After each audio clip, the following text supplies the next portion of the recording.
Bonjour à tous. Si vous l'ignoriez, cette année, nous sommes sur les 800 ans de la cathédrale Saint-Pierre. Nous faisons beaucoup de festivités autour de cet événement. Et donc, on a organisé 2 conférences. Fin avril, c'était autour du vitrail et de la lumière dans l'architecture gothique à travers un vitrail, non pas de la cathédrale, mais de l'église Saint-Étienne, qui était l'arbre de Jessé dans Grand-le-Prince. Et aujourd'hui, une semaine après les journées européennes de l'archéologie, nous accueillons Jean-Pierre Gély, qui est donc géologue, qui travaille beaucoup actuellement avec les archéologues du territoire, notamment dans le cadre d'un PCR sur le parler épiscopal. Et donc, c'était l'occasion aussi d'aborder un thème qu'on évoque très peu finalement, qui sont les pierres et les carrières qui ont servi à construire tout ce qui est ensemble épiscopal, donc la cathédrale, le palais épiscopal. Donc là, ça va être des données assez récentes puisque vous travaillez dessus actuellement. Je vais vous laisser la parole maintenant. Je vous souhaite une bonne conférence. Merci de votre invitation. Alors effectivement, le thème que je vais aborder aujourd'hui, il n'est pas forcément commun, et donc on va traverser un espace-temps assez long, puisqu'au départ je parlerai en millions d'années, et par la suite, rassurez-vous, je parlerai en siècles. Mais on va voir comment la géologie, la géographie, enfin le territoire, comment les hommes ont su exploiter toutes les ressources disponibles à leur disposition pour bâtir une ville, et plus particulièrement bâtir les grands monuments de leur ville, que ce soit les bâtiments religieux et élitaires. Ce voyage que je vous invite à faire avec moi pendant une petite heure. Alors, pour commencer, les ressources lithiques, bien sûr, ce sont des roches que l'on va utiliser au mieux pour la construction des édifices. Et donc, il faut obligatoirement faire un peu de géologie. Donc, rassurez-vous, ce sera simple, mais ce qui permet de comprendre la qualité de la ressource lithique en pierre, son accessibilité à l'homme, aux carriers, les problèmes de transport de ces pondéreux, ce sont des objets lourds, au même titre que les céréales ou le vin à l'époque médiévale. Et donc, tout cet ensemble fait que on va avoir un schéma économique d'approvisionnement en pierre de taille, en moellons, en matériaux lithiques comme les terres cuites architecturales, les tuiles, les briques, les carreaux de pavement.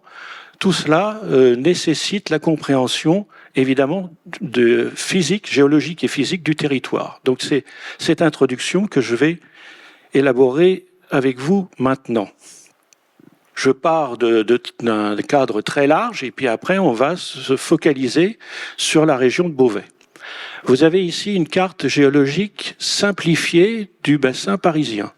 Le bassin parisien, c'est le deuxième bassin sédimentaire, le premier étant le bassin d'Aquitaine en France.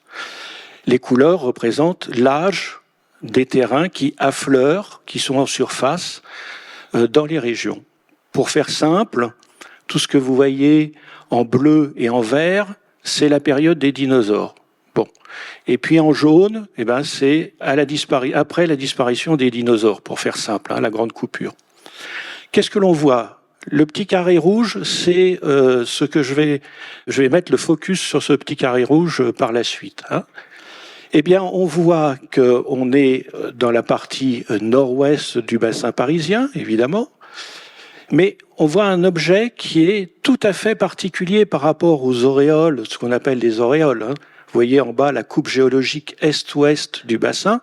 C'est un empilement de couches de plus en plus récentes au fur et à mesure que l'on monte, ce qu'on monte dans la série stratigraphique. Vous voyez les couleurs, le violet, le Trias affleure en Lorraine, à l'est, et au fur et à mesure, on a des terrains plus superficiels et donc plus récents pour arriver au jaune orangé qui sont essentiellement des calcaires. Cet objet, c'est le pays de Bray en réalité. Alors c'est quoi le pays de Bray? Je vais en parler longuement parce que c'est une structure, vous voyez, qui est très particulière. Il n'y en a aucune comparable dans le bassin parisien. C'est un pli. Alors on va voir ce que c'est un pli. C'est un pli qui a un cœur en bleu clair et puis une auréole en vert foncé. Tout le reste de la région, ici, c'est du vert clair. Le vert clair, c'est le plateau Picard au nord du Bray, le pays de Tell au sud, donc des plateaux de craie. On verra ce que c'est la craie, brièvement. Et le vert foncé que vous avez ici, ce sont des argiles, essentiellement des argiles et des sables. Enfin, si on descend la vallée du Terrain, eh bien on arrive dans la vallée de l'Oise et vous voyez que tout de suite, très rapidement, au sud-est de Beauvais, apparaît la couleur jaune. Ce sont essentiellement des calcaires et de très beaux calcaires pour bâtir les monuments. Ce sont les calcaires dits lutétiens. En clair, c'est toute la construction du Paris médiéval, antique, médiéval et haussmannien, pour faire simple. Donc Beauvais est dans la vallée du Terrain, mais immédiatement au nord de la boutonnière du Bray, ce qu'on appelle en géographie la boutonnière, et je vous expliquerai ce que c'est. Alors maintenant, on va faire le petit focus sur ce carré rouge, et on va voir précisément le pays de Bray. Donc en jaune, vous avez toujours une carte géologique. Alors les couleurs changent un peu, parce qu'on est sur des cartes beaucoup plus précises. Mais globalement, vous voyez au nord, le rond jaune, c'est la ville de Beauvais, dans la vallée du Terrain. Dans la partie nord-est, dans le coin à droite, en haut à droite, c'est des couleurs jaunes, beige, jaune. Au sud, c'est beige et jaune aussi. Ce sont les plateaux crayeux. Et tout ce qui est en vert foncé, ça rappelle le vert foncier que je vous avais vu, qu'on a vu précédemment, eh bien, ce sont essentiellement des sables et des argiles.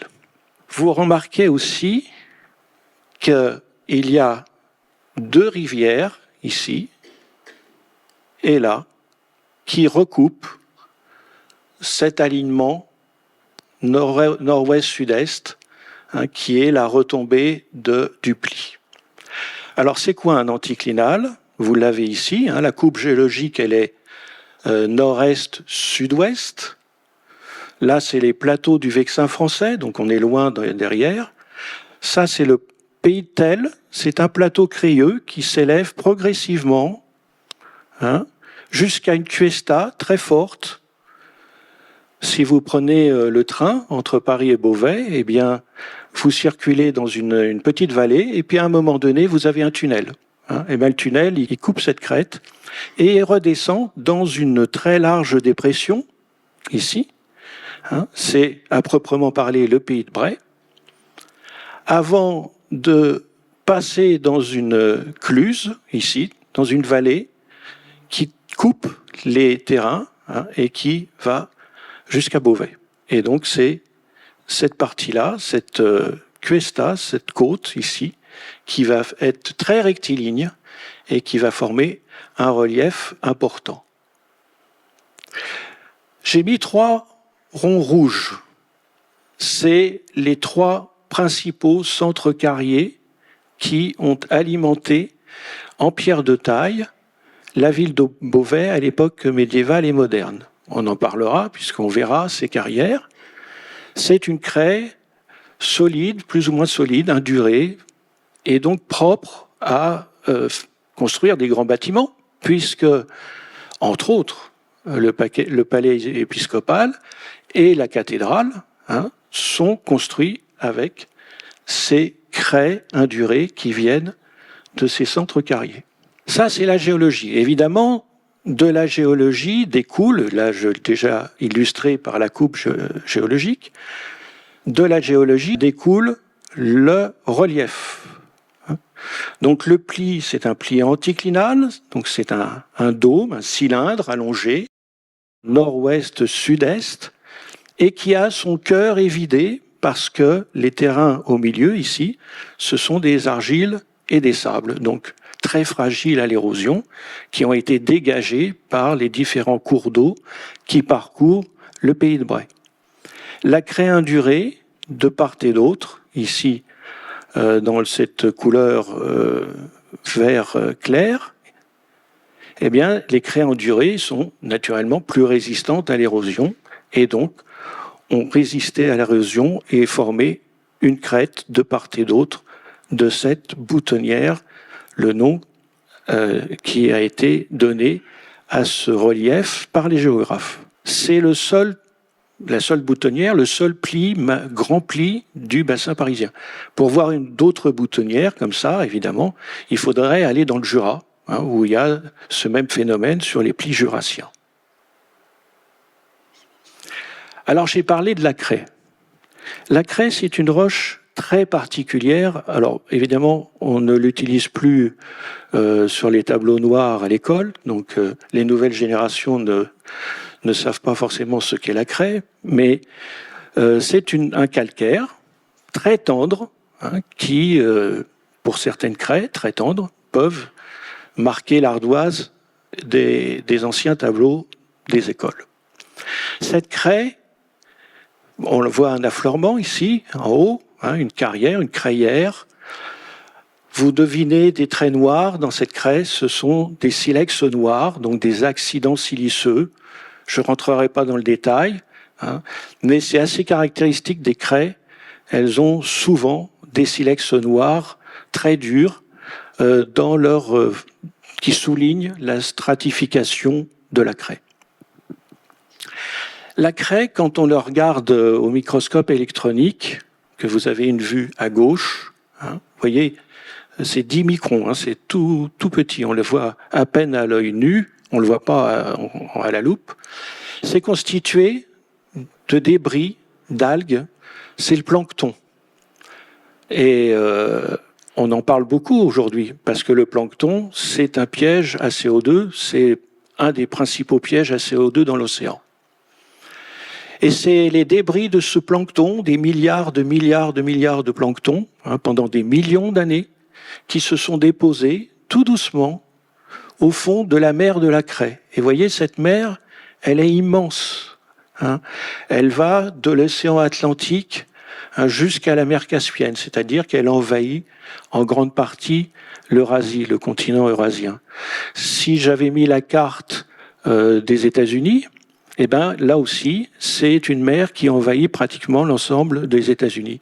On est à un très haut niveau marin, je ne l'expliquerai pas, mais c'est une mer, et donc elle a déposé ses calcaires, pas indurés, ces calcaires tendres, sauf sur certains bancs où tout de même il y a eu ce qu'on appelle une diagénèse, donc une cimentation, et une induration de la craie. Et évidemment, cette induration de la craie, elle a été très recherchée pour la construction des grands monuments, comme la cathédrale de Beauvais, mais aussi la cathédrale d'Amiens, par exemple, qui est également en craie indurée. Alors en relief, comme je vous le disais, le pays de Bray, la boutonnière ici que j'ai colorée en vert clair, et le relief ici, les pentes soulignées en noir, le rebord méridional du pays de Bray que l'on traverse en tunnel avec la voie de chemin de fer entre Paris et Beauvais, la boutonnière du Bray, et puis de l'autre côté, plus discrètement certes, mais important aussi, en noir ici, la crête qui souligne le rebord nord de l'anticlinal du pays de Bray. J'ai mis également les 3 principaux centres carriers que je vais expliquer tout à l'heure. La vallée du Terrain, qui rencontre rapidement, vous voyez, des plateaux aux pentes abruptes, très déchiquetés, les géographes l'appelaient découpés en feuilles de chêne. Bon, voilà. Et ça, ce sont des calcaires dits lutétiens et qui sont extrêmement importants dans l'histoire de la pierre de taille du centre du bassin parisien. Si on descend la vallée du Terrain, on arrive à Creil et on rejoint la vallée de l'Oise. 2 cluses dont j'avais évoqué l'existence, qui sont importantes, le Rue de Berneuil et l'Avelon, qui sont des cluses, des vraies cluses, c'est-à-dire qui traversent, qui font une vallée. Alors, évidemment, encaissée, c'est à l'échelle évidemment du bassin parisien, ce ne sont pas les cluses jurassiennes ou alpines, mais qui marquent très bien un passage depuis la boutonnière du Bray vers la vallée du Terrain. Et puis, une autre petite rivière ici qui aura son importance dans l'exploitation des craies tendres de Beauvais, la petite vallée de la Liovette. Au nord, le plateau Picard. Au sud, le pays de Thel, je l'ai déjà évoqué. Et plus au sud encore, on trouve de nouveau les plateaux de calcaire lutétien, le Vexin français. Et la vallée de l'Epte ici, pour mémoire. Voilà une petite vue panoramique. Alors ici, on est sur le rebord méridional de la boutonnière du Bray. Donc ici, on est sur les craies indurées. Vous voyez la pente. Ici, la petite église de Saint-Martin-le-Neu. On en reparlera puisque c'est un repère important. La large dépression ici du pays de Bray, donc les sables et les argiles. Et puis au fond, la grande crête méridionale qui limite le bord sud de la boutonnière du Bray. Donc de nouveau ici, des craies indurées qui forment ce relief.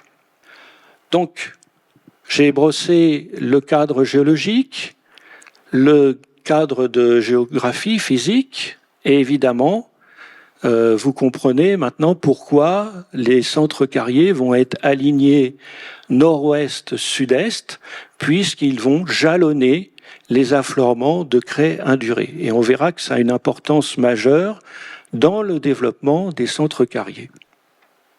Alors si on prend une carte minute d'état-major qui a été dressée dans les années 1820 et qui est une très belle carte, elle montre l'occupation du territoire à cette époque, début du 19e. Une petite anecdote, tout ce que vous voyez ici, c'est de la vigne. Donc vous verrez sur ces cartes-là, qui sont accessibles sur le géoportail, sur Internet, vous verrez qu'il y a beaucoup de régions à l'époque. Tous les flancs un peu abrupts étaient souvent occupés par la vigne. 3 centres carriers. Le premier, celui d'Allonne, c'est la carrière Saint-Pierre. C'est pas pour rien qu'elle s'appelle carrière Saint-Pierre. Elle appartenait au chapitre cathédral. Des carrières, le centre carrier de Saint-Martin-le-Neu, ici, vous voyez, aligné, les entrées de carrière étaient alignées le long sur le flanc du coteau bordant le nord de la boutonnière. L'église de Saint-Martin-le-Neu est ici. Et puis un dernier centre, beaucoup moins important, Goincourt-Saint-Paul, qui lui aussi exploitait des craies indurées.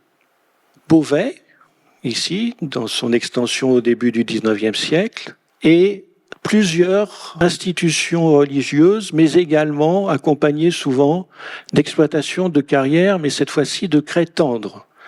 Qu'est-ce qu'on fait avec la craie tendre? On en fait des moellons, on en fait des carreaux pour le cloisonnement intérieur des maisons ou des édifices plus civils ou religieux, mais plutôt de l'habitat. Donc Saint-Symphorien, Saint-Jean, Panthémon, Notre-Dame-du-Tille, Saint-Lucien et puis Villers tout au nord. Voilà, donc ça ce sont les centres carriers proches de la ville, aux portes de la ville, qui ont été exploités essentiellement par les institutions religieuses et qui fournissaient moellons et carreaux de craie tendre. Alors faisons un petit parcours dans les carrières encore aujourd'hui accessibles. Malheureusement, il y en a très peu qui sont accessibles. Si je reviens en arrière, les carrières que l'on va visiter ensemble, ce sont les carrières numéro 5, 4 et 5, pour faire simple. Toutes les autres ont leur entrée obstruée, et puis peut-être ces carrières sont en grande partie effondrées. Ce sont des carrières essentiellement médiévales, pour celles-là. Là, on va visiter des carrières souterraines, mais modernes. Les carrières médiévales ont malheureusement été détruites lors du tracé de la rocade sud de Beauvais et n'ont pas fait malheureusement d'objet de fouilles archéologiques, mais simplement d'un relevé topographique. La carrière Saint-Pierre, donc le centre carrier d'Allonnes, c'est sur la commune d'Allonnes. Voilà comment se présente aujourd'hui. Alors, les accès sont difficiles, ce sont des espaces dangereux, hein, donc il faut bien connaître ce monde souterrain, avoir des protections pour pouvoir évoluer en toute sécurité. Voilà une carrière de craie moderne, 18e, 17e, 18e, je dirais. On verra quels sont les arguments un peu plus tard. Alors on fait une coupe géologique, un relevé. On prend des échantillons, on regarde la qualité de la craie. Voilà, je passe les détails. Mais vous avez des petits symboles là. C'est une craie très dure, très jaune. On en reparlera parce qu'elle a été utilisée très ponctuellement. Et puis après, le reste, c'est de la craie avec plus ou moins de lits de silex. Il peut y avoir des graffitis dans les carrières souterraines. Donc cette coupe géologique, elle a été levée au pied d'un graffiti qui date de 1798. Probablement des centraliens qui ont été visiter cette exploitation, qui était peut-être encore en partie en exploitation, au moins temporairement. Autre vue, vous êtes devant un atelier d'extraction, là où les carriers sortaient leurs blocs de craie pour en faire de l'appareil. Moyen appareil généralement, ou parfois grand appareil, plus exceptionnellement. Quand on regarde ici la paroi, eh bien, ce petit niveau-là que l'on repère bien dans la carrière, eh bien, c'est celui-là. C'est une craie très indurée, très dure. Là, ça se voit mal parce que c'est l'éclairage électrique, mais elle est jaunâtre, elle est tout à fait particulière par rapport aux autres bancs de craie au-dessus et en dessous. Et puis en rouge, la petite flèche rouge ici, cet espace, c'est là, c'est sous le ciel de carrière que le carrier attaquait la paroi pour commencer après à descendre en gradin progressivement pour sortir ces blocs de craie. C'est ce qu'on appelle un four en ciel. Donc c'est l'attaque de la paroi de la masse crayeuse. C'est une technique tout à fait typique du XVIIe, XVIIIe siècle. Donc ça, c'était le centre carrier d'Allonnes. Maintenant, on va regarder le centre carrier de Saint-Martin-le-Neu, qui, vous voyez, j'ai repris la carte d'état-major de 1820, qui montre un terrain très mouvementé. Voilà, le cartographe a représenté des creux, des bosses, etc. Et puis ici, je l'ai souligné en jaune, des creux, des fosses. Ça, ce sont d'anciennes carrières qui déjà probablement n'étaient plus accessibles en 1820, mais dont les traces d'extraction et de sortie des carrières souterraines étaient encore marquées dans le paysage et dans la topographie. Ici, une photo aérienne des années 1950, l'église de Saint-Martin-le-Neu, dont on l'a vu tout à l'heure, un ancien chemin menant à Gisors, donc une ancienne voie. Évidemment, ce chemin permettait, une fois que les blocs de craie étaient sortis des carrières souterraines, dont on voit ici encore peut-être pas les entrées, mais quand même les rampes qui menaient aux entrées, qui étaient déjà obstruées à l'époque, dans les années 50. On verra ces accès, on les devine dans les carrières souterraines aujourd'hui, et donc on se repère bien par rapport à la photo aérienne. Les blocs de craie, après, étaient chargés sur des chariots, des charrois. On est à 5 km de Beauvais, ici, on n'est pas loin. Aujourd'hui, sur un modèle numérique de terrain, donc sur un lidar, ce qu'on appelle un lidar, vous voyez, il ne reste plus grand-chose. On voit encore des anomalies de relief, mais ça a été fortement terrassé, comblé, pour plus ou moins mettre en culture ce versant. Et ici, on a l'accès actuel à la carrière, accès assez compliqué d'ailleurs. L'église de Saint-Martin-le-Neu, qui montre la craie qui était extraite dans les carrières souterraines. Donc on voit les différents faciès extraits à l'époque médiévale.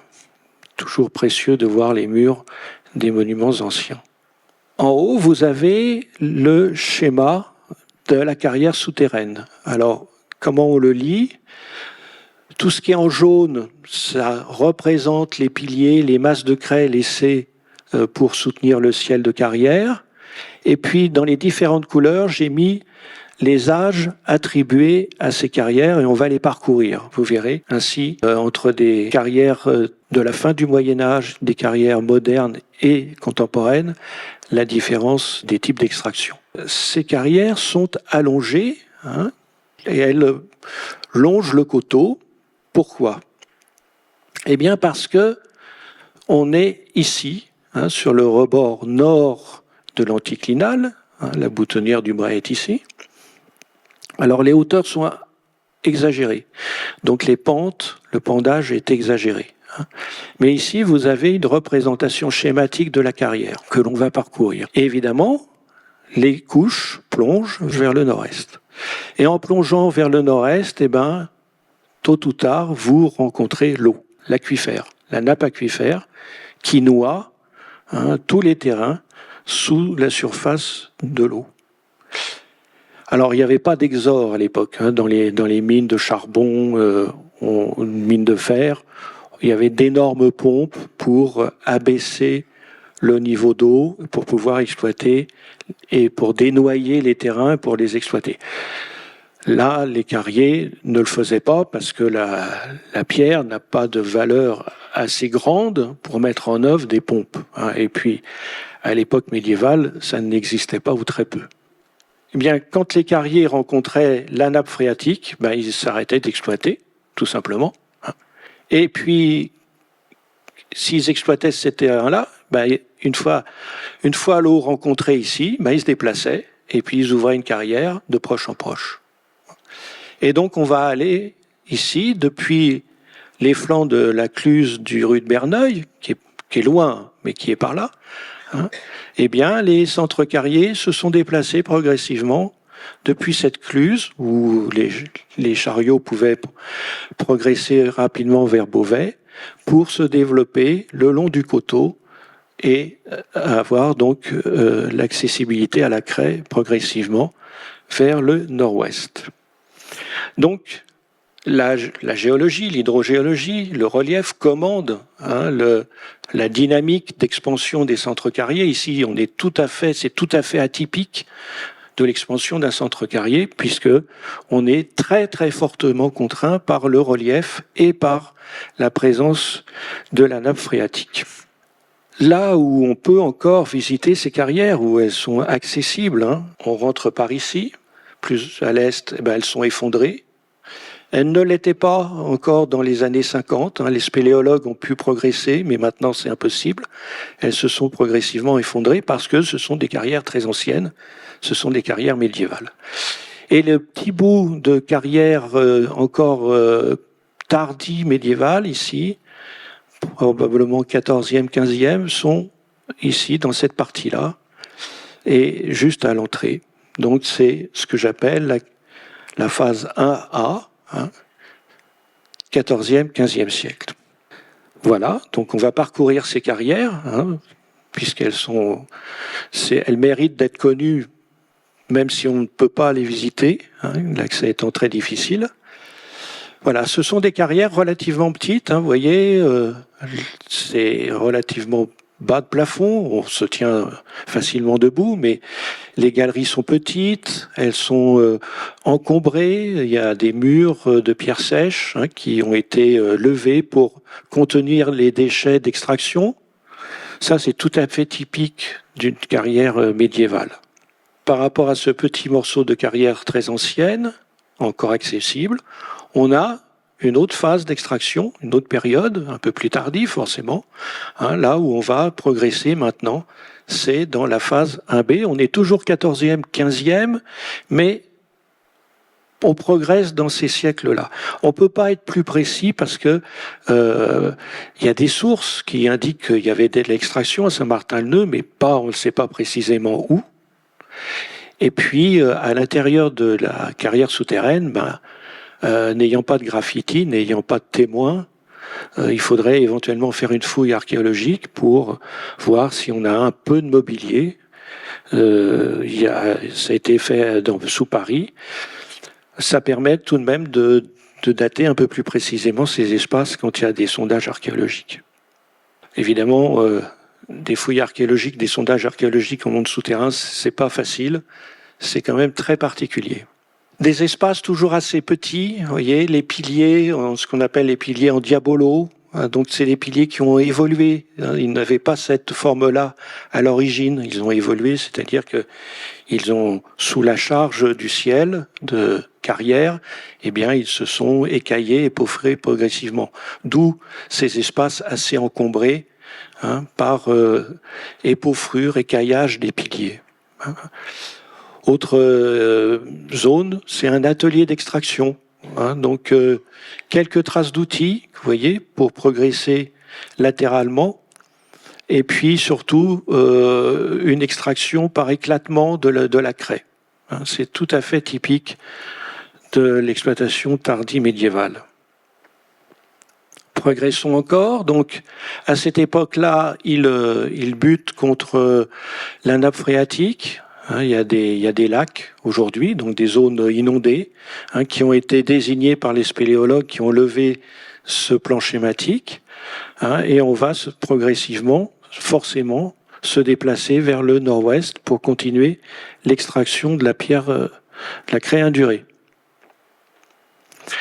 Ici, en rouge avec des petites flèches, c'est les axes de sortie de la carrière qui ont été repérés et qui correspondent parfaitement aux anciens accidents topographiques que l'on voit sur la photo aérienne des années 50.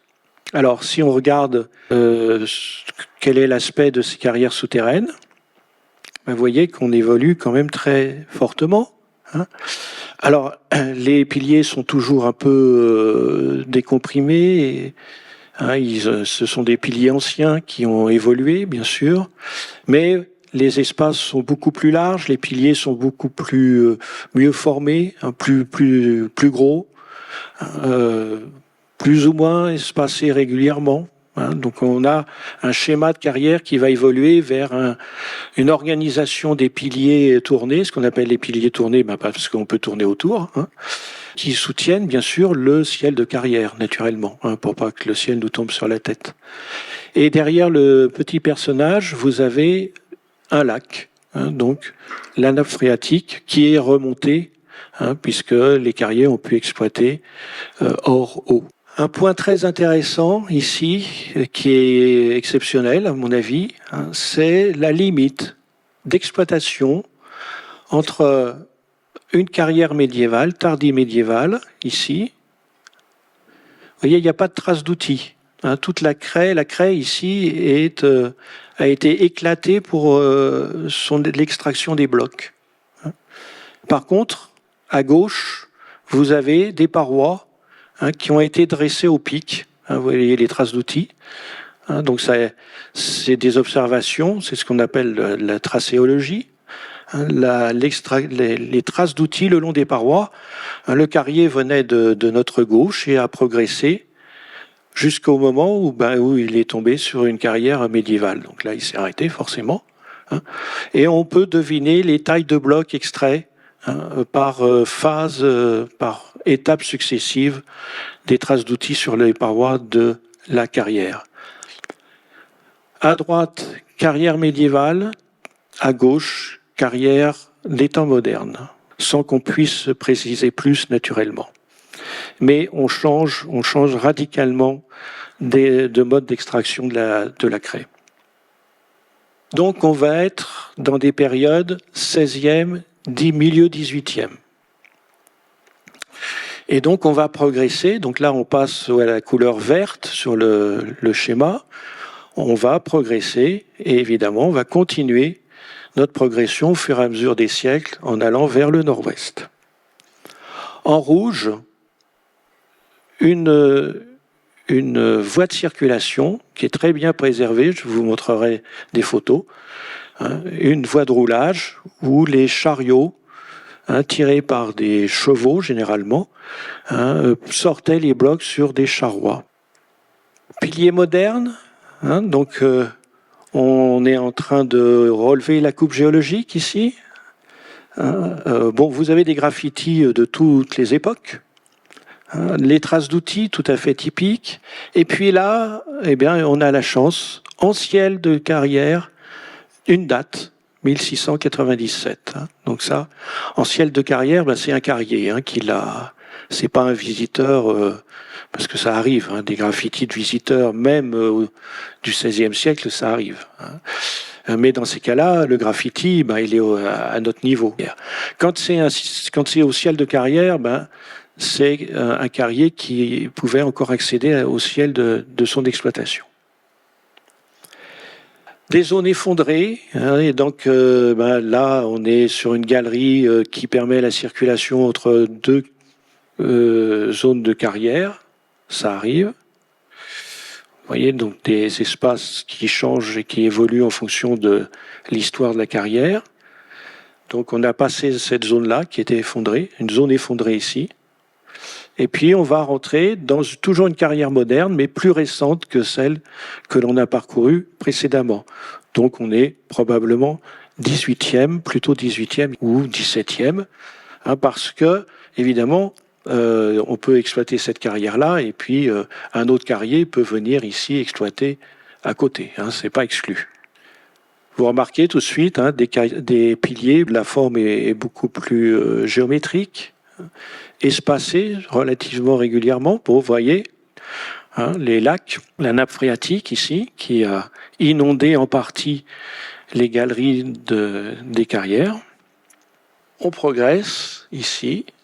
Là, on est vraiment vers la fin de l'exploitation. Il y a les espaces exploités sont relativement de faible extension. Là, on est sur très probablement fin 18e. Voilà quelques vues de ces espaces. La voie de roulage, vous voyez ici les traces des roues des chariots. Très très belle voie de roulage, probablement 18e, pour les dernières utilisations de ces voies de roulage. Ici, un quai de chargement. On recule le plateau du chariot et on va glisser, faire rouler les blocs, les gros blocs sur le plateau, un quai de chargement. Et puis, quelques tentatives d'exploitation contemporaine, fin 18e et tout début 19e, ici, avec une date, 1790, en ciel de carrière, donc date qui permet l'attribution de cette carrière à la fin du 18e, et puis une autre partie ici, une tentative d'exploitation début 19e. Voilà, donc cette fois-ci, des piliers très, très géométriques, régulièrement espacés, très, très bien ordonnés. Bon, ça c'est tout à fait typique du début de la période contemporaine. Pareil, ici, préfiguration d'un pilier tourné, 2 ateliers d'extraction ici. Et puis le carrier aurait continué son exploitation, il laissait cette masse de craie et il en faisait un pilier tourné. Des grands accidents, des failles, des fractures naturelles qui évidemment perturbent l'exploitation et qui sont liées au flanc nord de l'anticlinal du Bray. Voilà pour les carrières de craie dure, indurée, qui ont été extraits le long de la cuesta du Pays de Bray. Maintenant, les craies tendres, je serai beaucoup plus rapide, qui ont été exploitées autour de Beauvais. Elles sont beaucoup plus récentes pour les carrières souterraines accessibles, mais il faut bien imaginer qu'elles étaient ouvertes en carrière à ciel ouvert dès l'époque médiévale, naturellement. Ce que l'on voit aujourd'hui, ce sont des carrières modernes à contemporaines. Voici le type d'extraction, donc qui n'a plus rien à voir avec ce que l'on a vu tout précédemment. Ce sont des très hautes galeries, des grandes galeries, souvent rectilignes, assez parallèles et puis reliées de proche en proche par des galeries transversales. On voit ici, en noir, les lits de silex qui soulignent là les couches de craie, les couches cette fois-ci subhorizontales.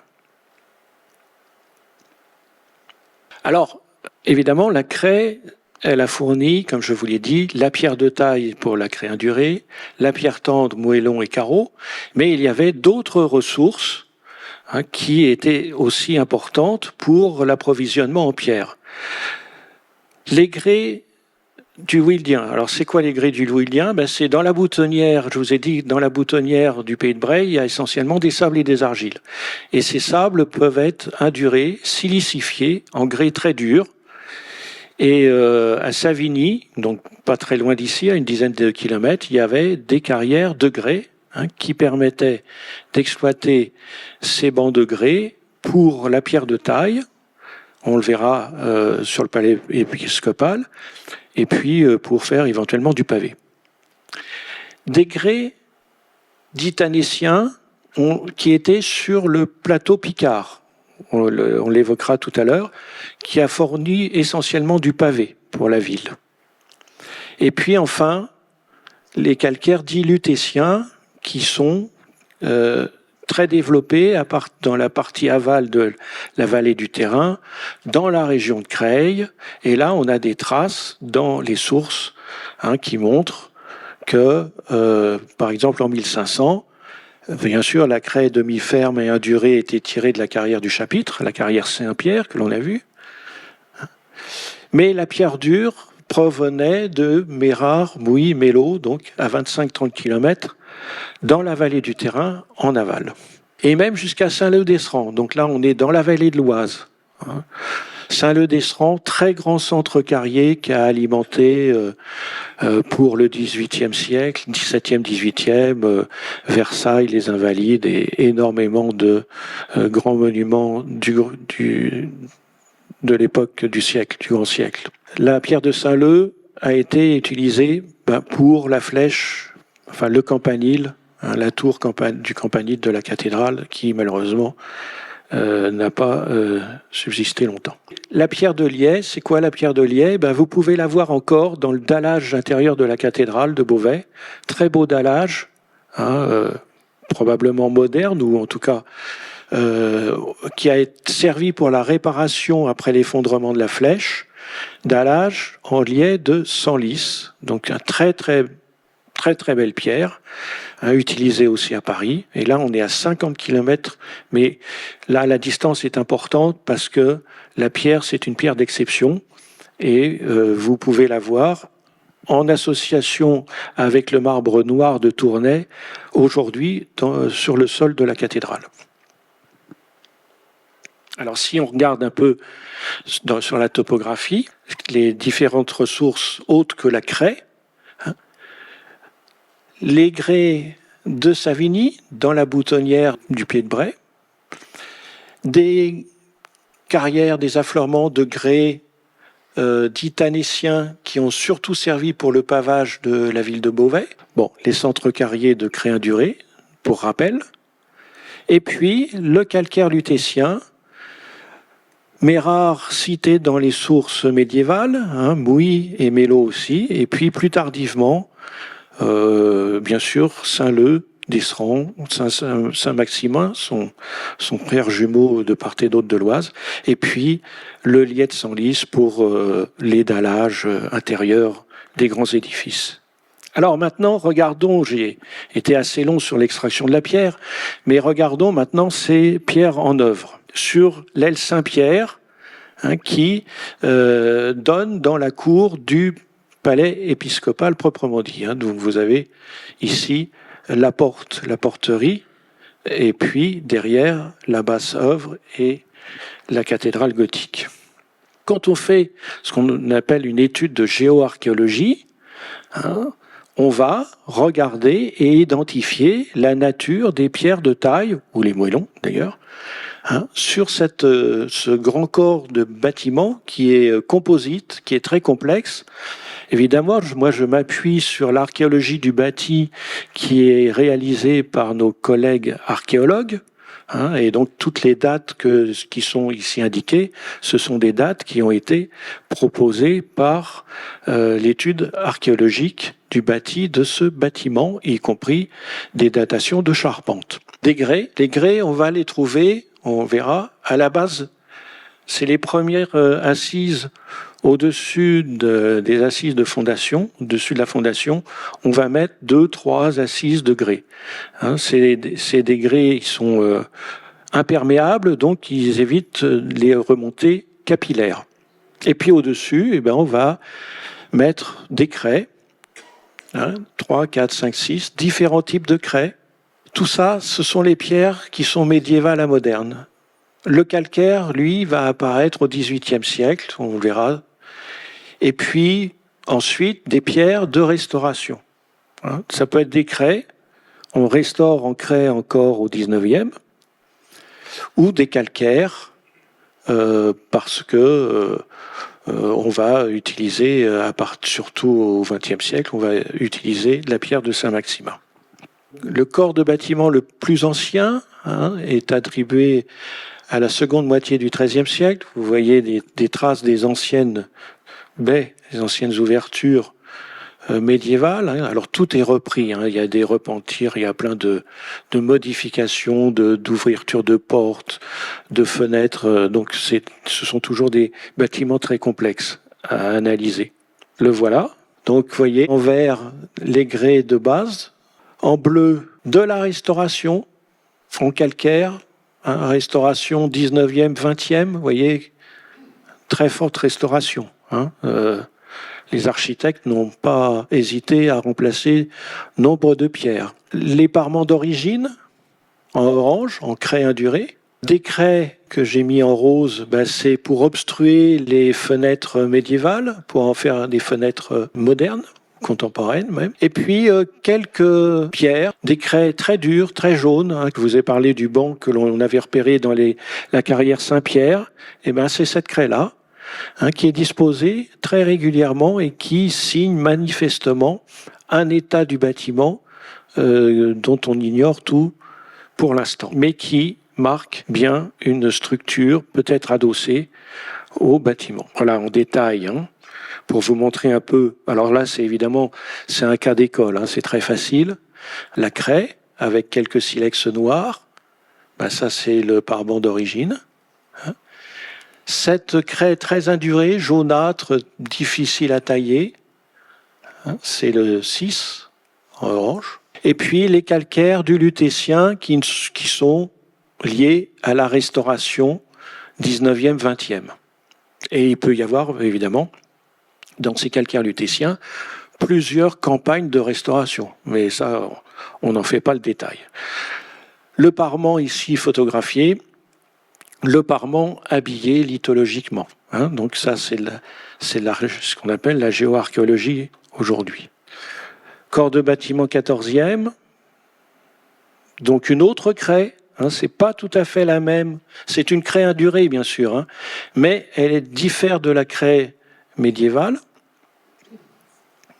C'est pour ça que je l'ai mis en jaune, c'est la craie numéro 4, toujours une craie indurée, mais de faciès différents, issue d'une autre carrière dont on ne connaît pas précisément la provenance ou la situation. Et puis les calcaires lutétiens, et puis en bas, évidemment, les grès d'origine, plus ou moins remplacés, malheureusement, je dirais, par des restaurations en calcaire, ce qui est assez aberrant. Pareil, donc le même exercice, à droite la photo, à gauche la photo habillée lithologiquement. Corps de bâtiment, 16e, à arcade. Donc là encore, donc d'autres approvisionnements, toujours des craies indurées, mais d'une autre carrière. Voilà ce que cela donne une fois habillé en nature des pierres. Donc là, toujours le même souci par l'architecte.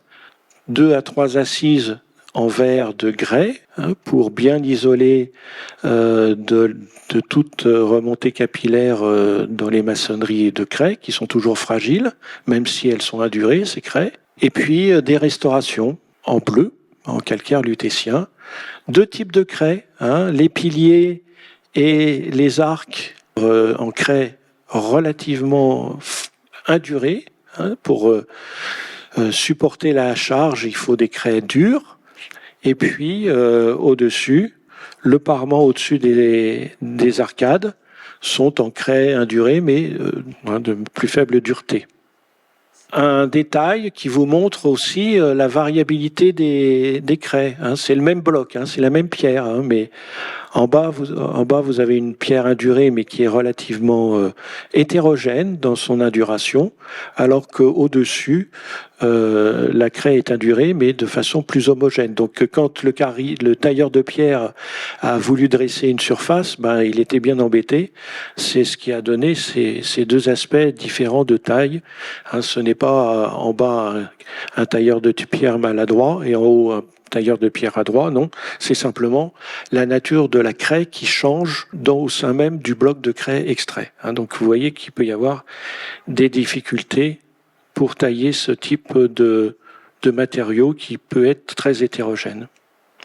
Et enfin, pour finir, le pavillon dit de La Rochefoucauld, alors fin 18e, lui, il est très homogène, très belle construction.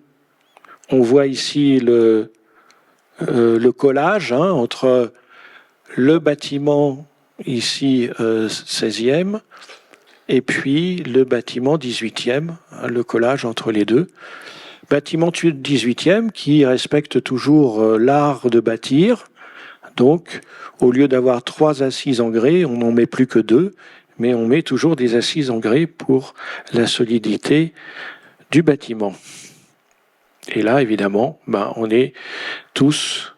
Alors, après, ils mettent des calcaires très durs, mais qui font le même office que les grès.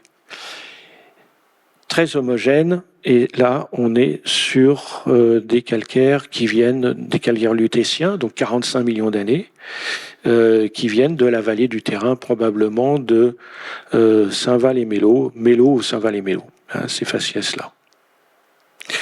Alors, en guise de conclusion, qu'est-ce que cela veut dire? Ça veut dire que Beauvais, comme toutes les villes, ont les bâtisseurs, les grands propriétaires qui voulaient construire des grands monuments, ont cherché toutes les ressources possibles dans l'interlande de la ville. Donc, entre 5 et 10 kilomètres, puisque le transport de Pont-d'Éreux était toujours très difficile jusqu'à l'avènement du chemin de fer.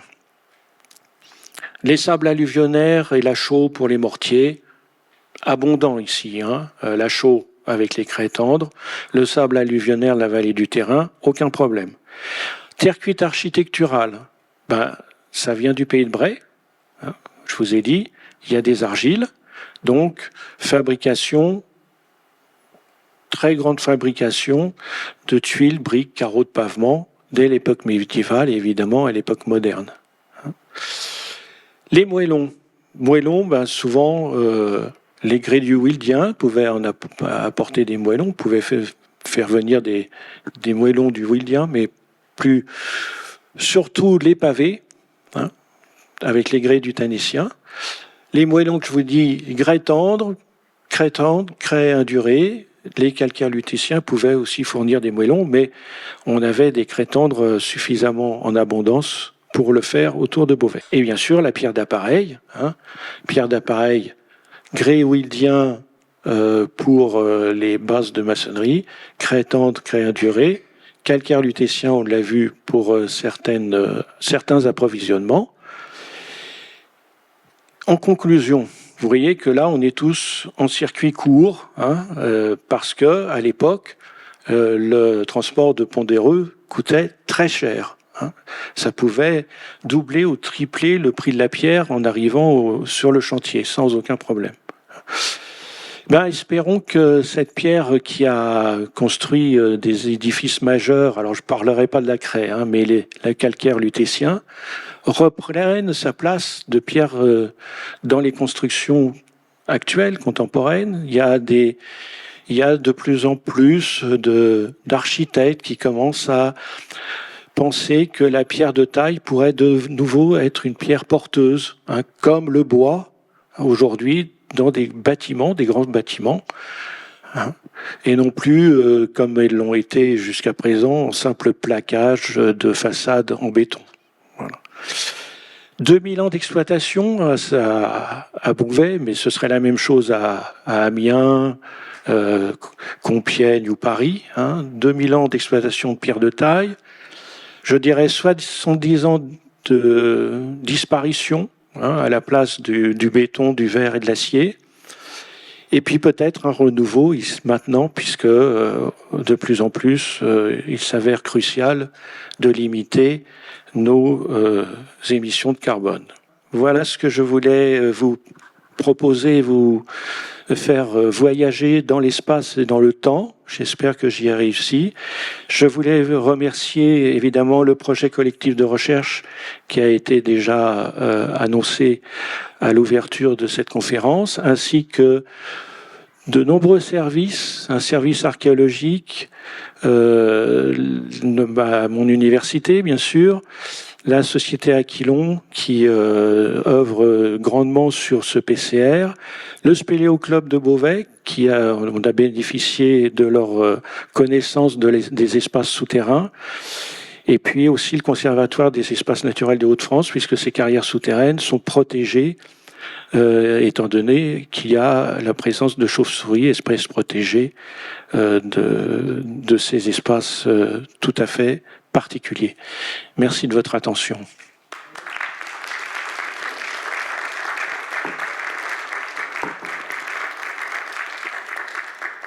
Je vous remercie pour cette belle intervention. Ça va être la place aux questions. Avez-vous des questions ?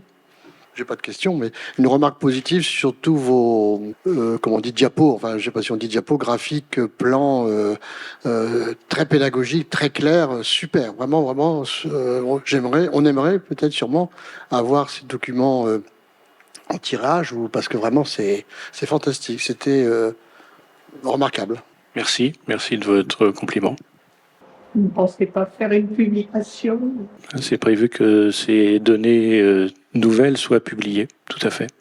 Si on remonte un peu dans le temps, quelle est la nature des pierres des Pastoureaux ? Alors évidemment, je n'ai pas remonté à l'époque antique, mais d'ailleurs Sébastien Lefebvre, ici présent, pourrait en parler beaucoup mieux que moi. Mais le peu que j'ai vu, que ce soit du grand appareil ou des pastoureaux, des petits appareils, c'est très souvent en calcaire lutétien. Très souvent en calcaire lutétien. Et c'est pas forcément étonnant, parce que dans d'autres cités antiques que j'ai parcourues, que ce soit en Normandie notamment, les Gallo-Romains, la craie, ils aiment pas beaucoup. Ils aiment pas beaucoup la craie. Probablement... Ils estiment que c'est un matériau qui est assez hétérogène, qui n'est pas de bonne qualité. Et s'ils le peuvent, ils vont faire venir des calcaires du Lutétien. Alors, de Mélo.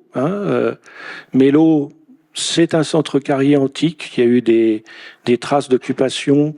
Et sans aucun doute, il y a des carrières antiques à Mélo. Mais rare peut-être, c'est pourquoi pas, parce que souvent il y a une continuité dans l'exploitation des centres carriers. Souvent les centres carriers, enfin les grands centres carriers, ils sont ouverts dès l'époque antique et ils vont perdurer. Saint-Maximin, par exemple, à côté de Creil, il est attesté archéologiquement dès le Haut-Empire. Et on continue à extraire la pierre de taille à Saint-Maximin. Donc vous avez 2000 ans d'exploitation. Alors quand ils peuvent vraiment pas faire autrement, notamment à Vieil-Évreux, entre autres, là ils n'ont pas de calcaire lutétien propre à donner de la pierre de taille, même très loin de leur cité. Donc là ils utilisent des craies indurées du même type que Beauvais. Mais généralement, s'ils peuvent s'en passer, ils s'en passent. Un petit mot sur les lits de silex, parce qu'on voit qu'il y a certains endroits, il y en a plus que d'autres. Leur formation, enfin, en quelques mots, ce que vous ne souhaitiez pas développer. Alors les silex, effectivement, c'est emblématique de la craie. Ces accidents siliceux, il y en a beaucoup dans la craie blanche. Donc là, il faut revenir à la période de la sédimentation de la craie. On est dans une mer, comme je vous l'ai montré, qui a envahi très largement le continent européen. C'est une mer qui a 200-250 mètres de profondeur, donc une profondeur assez importante pour le plateau continental. Et au fond de cette mer, il y a une boue crayeuse qui se dépose très lentement. Je vous l'ai montré par des algues planctoniques avec leur petit ais carbonaté. Et de temps en temps, il y a des arrêts de sédimentation, il y a un changement de la chimie de l'eau, de la mer, qui fait que vous avez un enrichissement local en silice. Et lié à une activité biologique, des bioturbations de mollusques et de crustacés. Tout ça, c'est très complexe.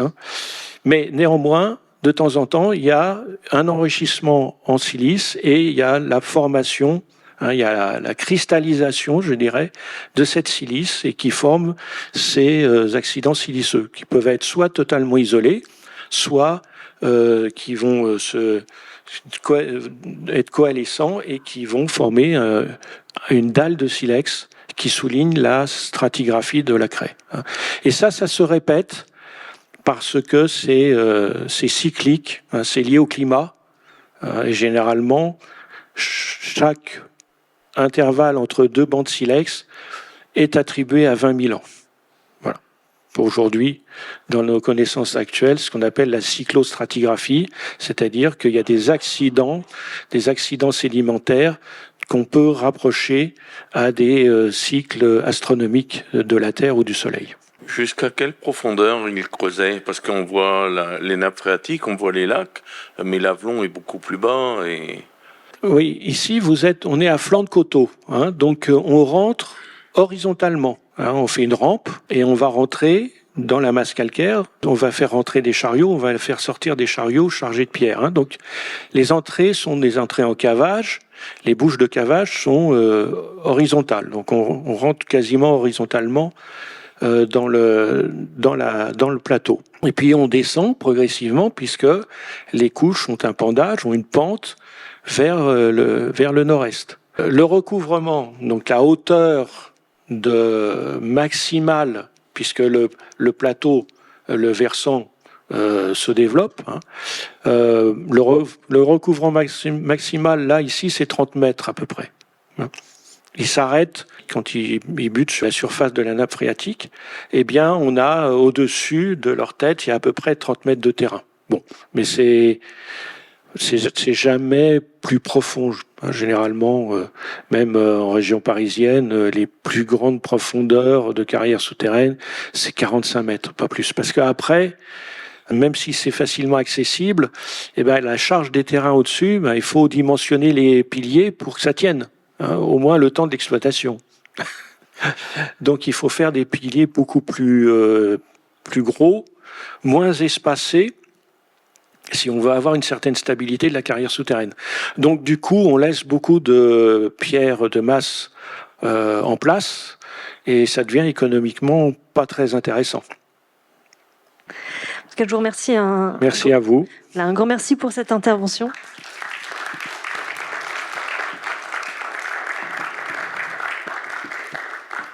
Donc pour nous, c'était intéressant aussi. On a fait un petit clin d'œil. Peut-être avez-vous vu le spectacle qui a eu lieu le 17 mai dans le cadre des 800 ans de la cathédrale.